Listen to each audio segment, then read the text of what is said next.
inilah salah satu gampang melakukan pencucian negara kesatuan Republik Indonesia.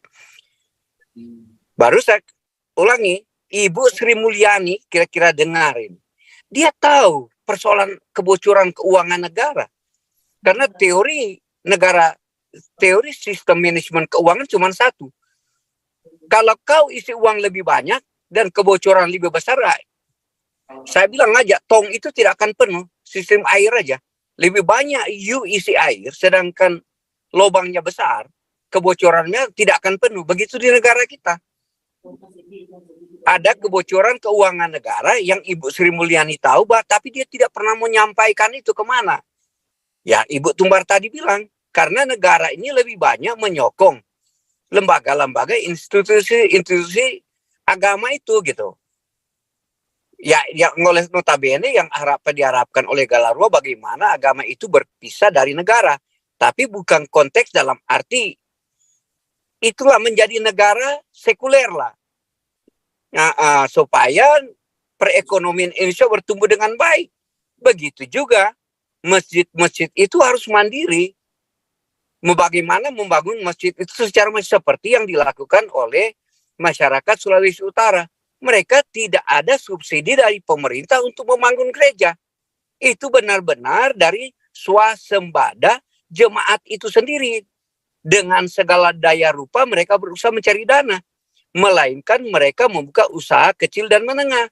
Contoh, mereka memproduksikan buat cookies ini untuk dijual ke kota. Dari hasil penjualan ini mereka beli semen, beli seng. Itu perputaran ekonomi luar biasa. Ya, inilah salah satu sistem. Tapi di itu Bu Tumbar tadi bicara itu bukan dia beropini, dia melihat fenomena benar terjadi. Nah, terjadi begitu yang ada di lingkungan dia, di mana ada anggaran APBD, ada anggaran kota, ada anggaran kecamatan masuk ke situ. Nah, ini sebenarnya fenomena ini yang harus dijawab pemerintah, bagaimana negara kita akan maju.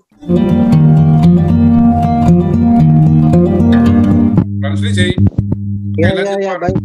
Baik, itu Pak Teddy angkat tangan tuh. Mungkin ada yang mau ditanggapi, Pak Teddy, silakan. Pak Teddy. Oke, thank you, Ibu Tumbar. Ya, saya senang sekali. Memang prediksi-prediksi yang kita itu ya artinya mendeteksi secara dini baru antipasi. Ya, itulah selalu pemikiran. Sebenarnya apa yang dijelaskan oleh Bu Tumbar benar sekali. Memang sebenarnya dari dulu kami harapkan sumber-sumber daripada perumahan ibadah jangan disokong pemerintah. Ini sudah diungkapkan sudah lama. Karena di sinilah biang keladi muncul suburnya korupsi di negara kesatuan Republik Indonesia dari dasar-dasar ini. Kenapa saya ulangi bahwa dari era APBN sudah disisihkan dana untuk ini umat ini gitu. Belum dia ke era APBD. Itu saya ulang-ulang ini karena berulang-ulang ini menjadi kebenaran bagi seluruh rakyat Indonesia. Dari sinilah saya bilang kenapa negara kita tidak akan maju. Saya tahu dari dulu Ibu Sri Mulyani tahu kebocoran keuangan negara ada di sini gitu. Tapi dia kan pengalaman di Bank Dunia, dia kan pengalaman di IMF, dia kan pengalaman di Amerika. Masalah pencucian uang, saya balik ke pencucian, dia tahu. Saya aja, Pak Sentimen, cuma contoh, saya kadang-kadang ini bersayap berceritanya. Ambil contoh sederhana. Saya aja kirim uang ke Indonesia 1.000 seminggu. Kalau melebihi daripada itu, dari bank sentral Amerika akan itu uang saya. Karena dia tahu, kalau kirim uang harus melalui ini. Di Indonesia itu sistem moneternya itu tidak terkontrol. Dolarnya mau masuk ke mana, rupiahnya mau masuk ke mana, nggak dikontrol oleh BI. Nah, inilah salah satu gampang melakukan pencucian negara kesatuan Republik Indonesia. Baru saya ulangi, Ibu Sri Mulyani kira-kira dengarin. Dia tahu persoalan kebocoran keuangan negara. Karena teori sistem manajemen keuangan cuma satu. Kalau kau isi uang lebih banyak dan kebocoran lebih besar, saya bilang aja tong itu tidak akan penuh, sistem air aja. Lebih banyak you isi air, sedangkan lubangnya besar, kebocorannya tidak akan penuh. Begitu di negara kita. Ada kebocoran keuangan negara yang Ibu Sri Mulyani tahu, tapi dia tidak pernah menyampaikan itu kemana. Ya, Ibu Tumbar tadi bilang, karena negara ini lebih banyak menyokong lembaga-lembaga, institusi agama itu gitu. Ya, yang oleh notabene yang diharapkan oleh Galarwa bagaimana agama itu berpisah dari negara, tapi bukan konteks dalam arti itulah menjadi negara sekuler lah. Nah, supaya perekonomian Indonesia bertumbuh dengan baik. Begitu juga masjid-masjid itu harus mandiri. Bagaimana membangun masjid itu secara seperti yang dilakukan oleh masyarakat Sulawesi Utara. Mereka tidak ada subsidi dari pemerintah untuk membangun gereja. Itu benar-benar dari swasembada jemaat itu sendiri. Dengan segala daya rupa mereka berusaha mencari dana. Melainkan mereka membuka usaha kecil dan menengah. Contoh, mereka memproduksikan buat cookies ini untuk dijual ke kota. Dari hasil penjualan ini mereka beli semen, beli seng. Itu perputaran ekonomi luar biasa. Ya, inilah salah satu sistem. Tapi di itu Bu Tumbar tadi bicara itu bukan dia beropini, dia melihat fenomena benar terjadi. Nah, terjadi begitu yang ada di lingkungan dia, di mana ada anggaran APBD, ada anggaran kota, ada anggaran kecamatan masuk ke situ. Nah, ini sebenarnya fenomena ini yang harus dijawab pemerintah, bagaimana negara kita akan maju. Nah, ini persoalannya di negara kita yang kita ekspresikan selalu. Ya, ini pokok bagi pemerintah, sebagai teguran bagi pemerintah. Dan kedua, saya ini orang Sulawesi Utara. Pak, apa tadi bicara Banggar. Saya bilang, waktu masalah kasus SBY, ketua Banggarnya Oli Dondo Kambe. Ya, saya cinta, saya sayang Oli Dondo Kambe. Tetapi saya lebih cinta kebenaran dan keadilan, kejujuran. Saya cinta semua teman, tapi saya lebih senang mencintai kebenaran, keadilan, dan kejujuran. Saya bilang waktu ketua Banggar si Oli. Tapi bersyukurlah dia berposisi di partai PDI. Ya, kalau dia nanti ada kemenangan dari partai lain, tunggu tanggal main, Pak. Dia akan dieksekusi oleh partai lain. Kalau ada partai lain yang berkuasa di negara kita.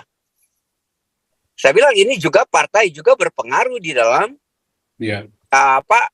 tumbuh suburnya korupsi di negara Kesatuan Republik Indonesia. Bukan juga cuma institusi agama. Kemudian saya juga analisa dari Amerika ya. Semua pengusaha-pengusaha Indonesia mereka tidak ada yang inovatif, Pak. Iya. Saya mau bilang inovatif kayak Facebook, kayak Google, itulah orang-orang inovatif. Ya, mereka bagaimana menciptakan sesuatu yang ada, yang belum ada menjadi ada gitu. Itulah orang create. Kalau orang-orang di Indonesia nggak ada. Mau bilang si Barewo lah, mau bilang si Yusuf Kala, mereka cuma mengeksplorasi alam.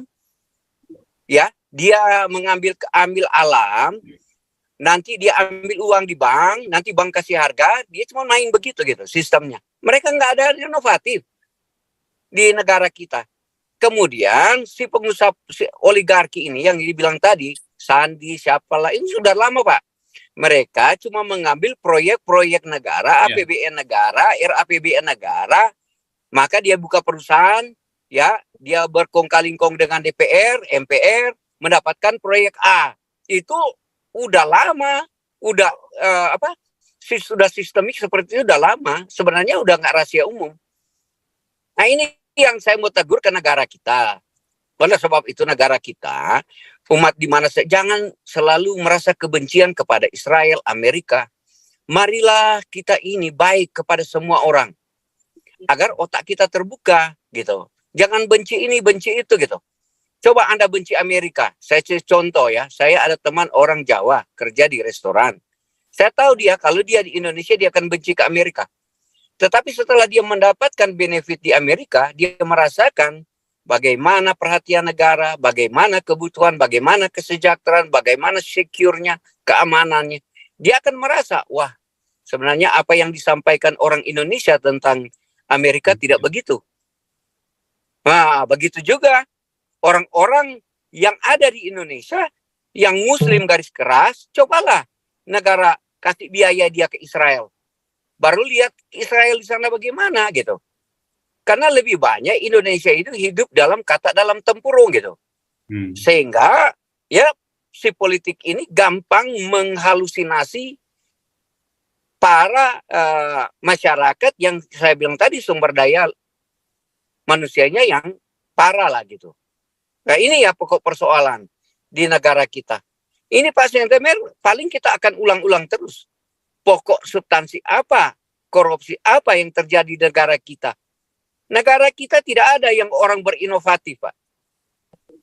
Kecuali yang tadi di American Talent itu, yang blind itu menyanyi itu marilah si orang-orang yang YouTuber itu cari panggung. Presiden cari panggung, undang, ya itu bukan inovatif itu, Pak.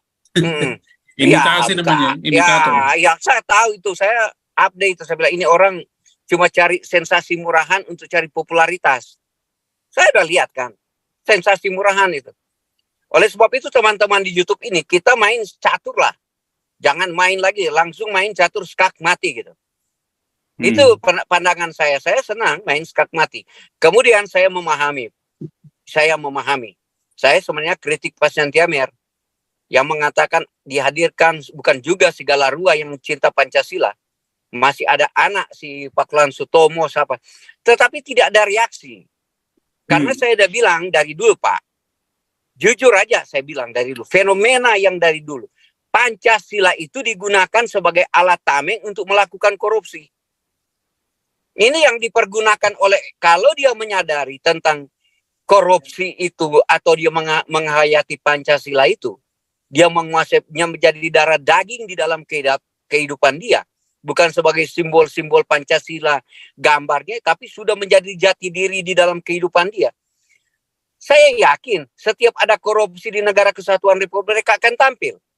Tetapi saya bingung kok. Di negara Indonesia terjadi intoleransi, terjadi korupsi, terjadi penyalahgunaan keadilan kebenaran. Kok masa orang cinta Pancasila tidak pernah muncul ke permukaan? Saya mau dengar ke media.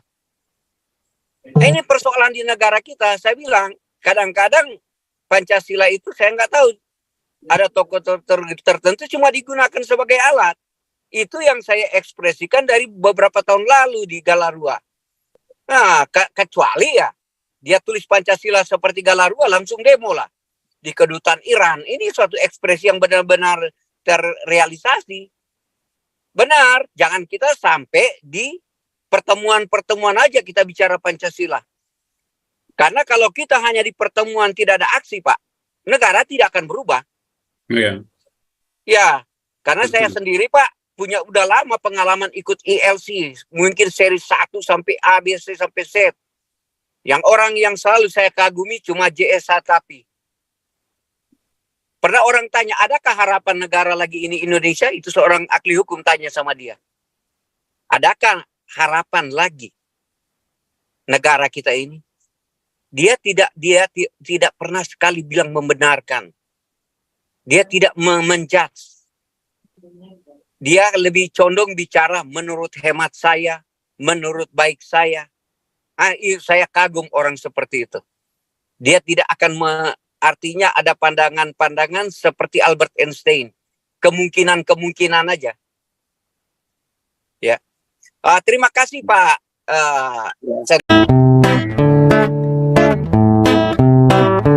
Kau bilang kau menang debat, lawan domba yang sesat. Kau bilang banyak yang tobat,